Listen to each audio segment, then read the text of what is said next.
I've been doing club photography and events for around 5 years now. I first started doing birthday parties, so 21st, 18th, 50th, engagements. That's how I first got into photography and started getting a bit of money through there. I remember I charged my first birthday party gig was 70 bucks for 4 hours including edits. I'm like, oh, there's a lot. That was heaps for me already, right?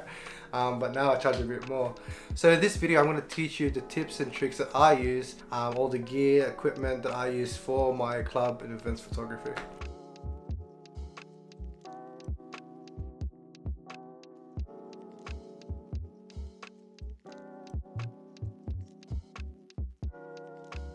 So first, obviously, you need a camera. So this camera is the Canon DSLR 6D Mark II. So I've been shooting Canon since the beginning. I just recently got into Sony last year for video work, but for my photography, Canon all the way.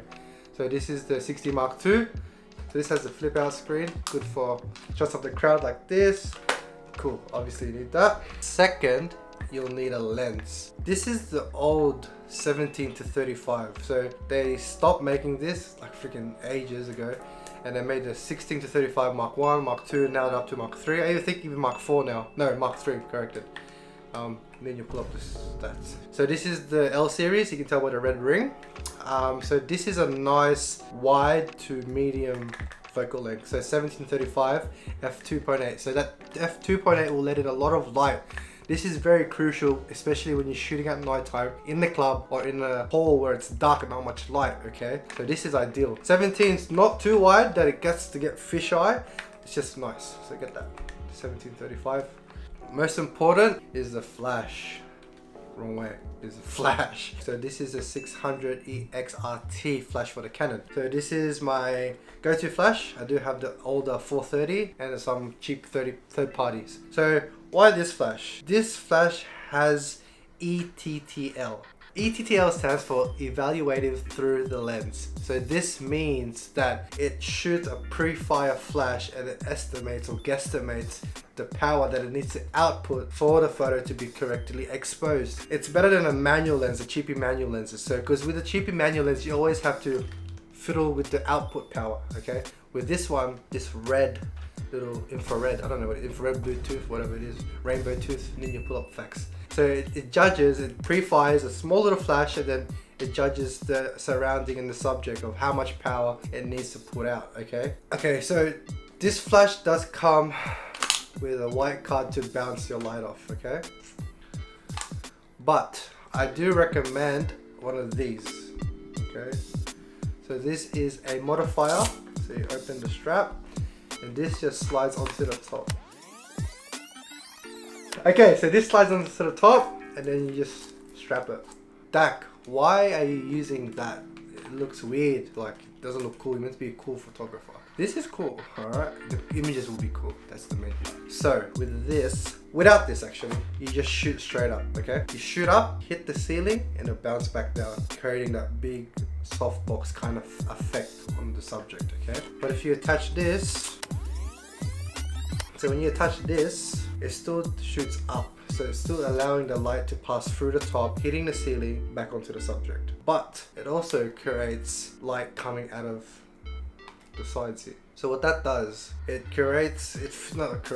fills in the eyes. So if you don't have this on and you just shoot straight up, you shoot down, you're gonna have harsh shadows coming out of the eyes. Looks like raccoons. Put up a raccoon picture. So it shoots out, shoots to the eyes, and it's spread evenly. So that can create good exposure, okay? And also another tip is to put a lens hood, okay?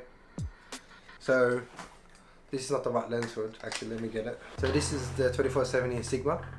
So this is the lens hood for that. Why I put a lens hood during the club or events? Not because there's sun, obviously this is meant for sun, so you can block out the rays. This is for bumping into stuff, because you have your strap, you have your camera, and let's say you have your camera dangling down, right? And then you accidentally hit someone at the club, because obviously it's gonna be tight. This will protect your lens, see? See that? See that? See that? See that?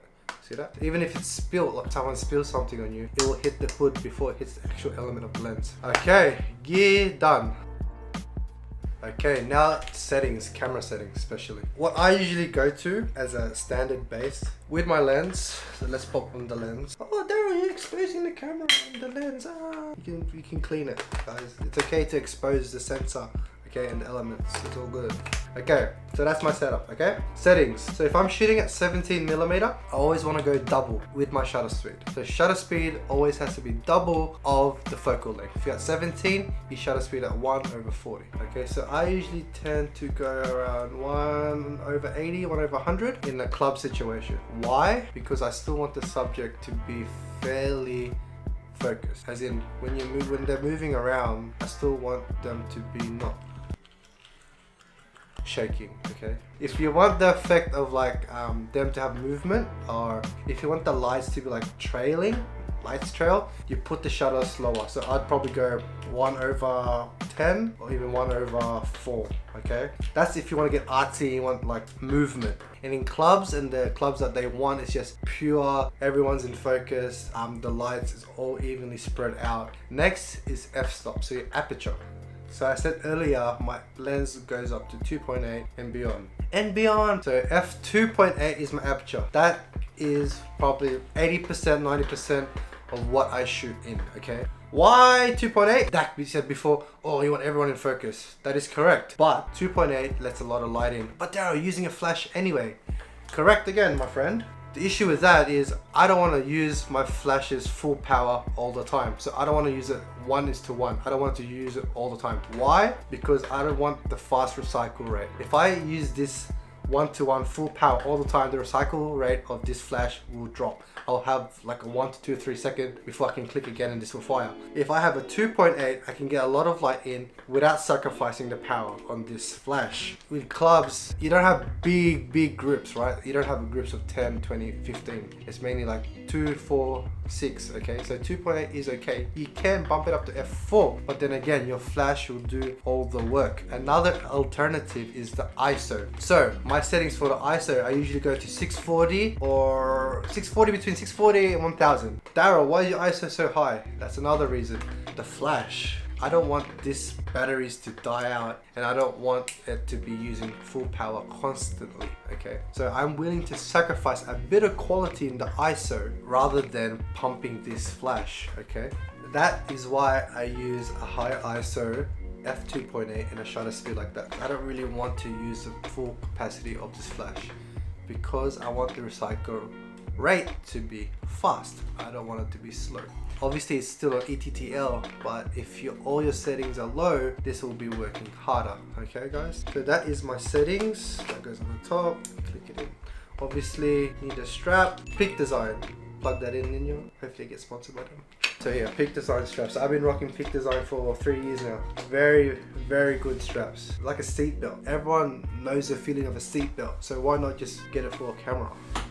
Peak Design, sponsor me. Okay, tips as a beginner or an amateur going into the scene of photography in a nightclub or in events. Don't be afraid to approach the guest or the subject or the audience, okay? You are hired for a reason, and if you don't take photos of the people having fun or people at the party, then you're not doing your job, basically. So don't be afraid to approach them. But Dac, give me some tips to approach them. Okay, this is a tip. Dax tips. Okay, so you don't want to be like, hey, okay, we'll take a photo, let's take a photo now. Don't want to be aggressive. You gotta be lovable. You gotta be friendly, approaching, welcoming. You'll be like, hey girls, hey guys, did you want a photo? And 90% of the time, or 9 out of 10, they will say yes. Obviously they will say yes. They come to the club to drink, to have fun.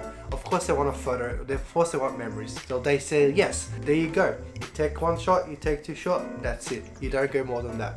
If you take 5 shots, that's too long. The people will be like, oh, this guy doesn't know what he's doing, he's taking too much time, he's on a party. So you take 1 shot, look at it, can I have 1 more shot guys? Take another shot, done, that's it. That's the most important part. So the other 10% or the other 1 out of 10 people that say no is because 1, they don't want the exposure. They don't want it to be uploaded to social media. They don't want anyone knowing that the club or whatever, other circumstances. Another 2, they're just shy. They're just camera shy. You can try, be like, hey, just come on, just 1 photo. But if they're really hesitant and they really don't want to, just leave them alone. And then put it in your brain, be like, okay, they don't want a photo, I'm not gonna go to that person. I'm not gonna go to that group again. But that's how it is. Some people do, some people don't. But 9 out of 10, they will say yes. I guarantee you. If not, I'll give you a free photo shoot.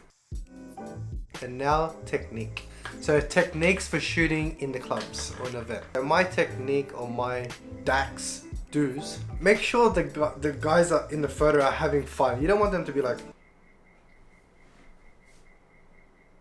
right? So you want to be, hey guys, smile, give me a good smile, okay? Sometimes the eyes are going to be closed when they smile. So that's why you always take that second shot to make sure, okay? Another technique, so say if there's a group of them and one's like off to the side, one's shorter than the other, make sure they're all kind of level, symmetrical in the frame. So just tell them, hey, excuse me, guy with the blue shirt, move in a little bit, girl with the long hair, can you just fix your arm, looks a bit weird, you know, right? They'll listen, 100% they'll listen because you are the photographer. You know, you can see them, they can't see themselves. Yeah, so it's okay to give them direction, okay? It's not like a model direction, it's just direction for them to look a bit better, okay? I like to shoot in the clubs, not straight, full straight on. I kind of give it a bit of a tilt, a bit of a turn, okay? It gives just a bit of a oomph effect, okay?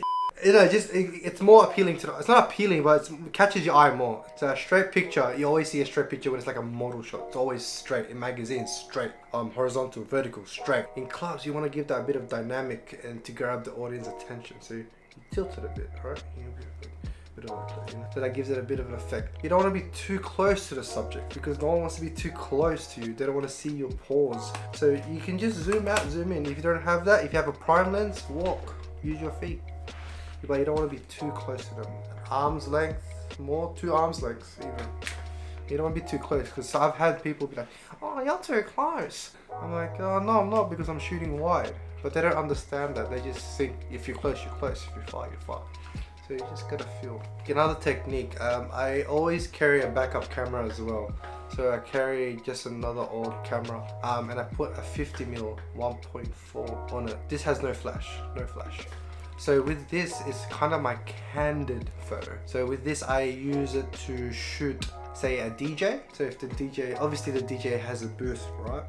And there's like LED lights, strobes. So there's gonna be light there. So what I do is I put my camera settings to 1.4 aperture, same shutter speed as before, and bump up the ISO to let more light in. So this creates like a more darkish, moody feel. It just gives it the extra charisma to your collection of photos because you don't want it to be all just flash photography photos. You want to mix it up. So I use this for when there's a strobe light as well. So I've been to clubs, R&B Fridays, where they have like spotlights. So there's spotlights on the people dancing, and I just time it because obviously I programmed the spotlight, so you know the routine of the light. So once you know the routine of the light, you lock into your subject. So once that light passes them, that's when you click. So it just creates the effect without the flash. Okay, that's cool. Hey Dac. Yo, Nino. What about annoying people who keep bugging you for photos? Okay, so annoying people bugging for photos. Shoot them. So let's say this is a 6th, 5th, 7th, 8th, 9th, 10th photo. Shoot them still, okay? But don't spend more time on them. So shoot them once, that's it. Don't go 1, 2, okay? Because you will have heaps of shots of them. This is mainly with the guys actually. I've noticed with guys, they want more photos of their boys. Hey, yeah, the boys, yeah. Can I have one solo? There's one solo. I'm like, yeah, okay, but don't say no, because that's rude. It's your job to take photos. Be patient, take their photo, it doesn't matter. Snap it, say it looks good. If it doesn't look good, they have previous photos that you've shot before. It doesn't matter. Okay, so that's everything on the shooting side. Post-production side, we have to wait. So all my editing processes will be in the next video. So stay tuned for that. Please like, subscribe, share, comment, all the good stuff. I'll put all my social handles in the description. Nino, shout out to you, my video editor. And guys, just please comment. I'll reply back to you. If you have any questions, or if you be like, hey Dac, the settings are wrong, comment, I'll reply back. Maybe you can help me and better improve my settings. But so far, that's what I've been doing. That's been working for me. That's how I've been getting my jobs. So yeah guys, till next time, Dac shots.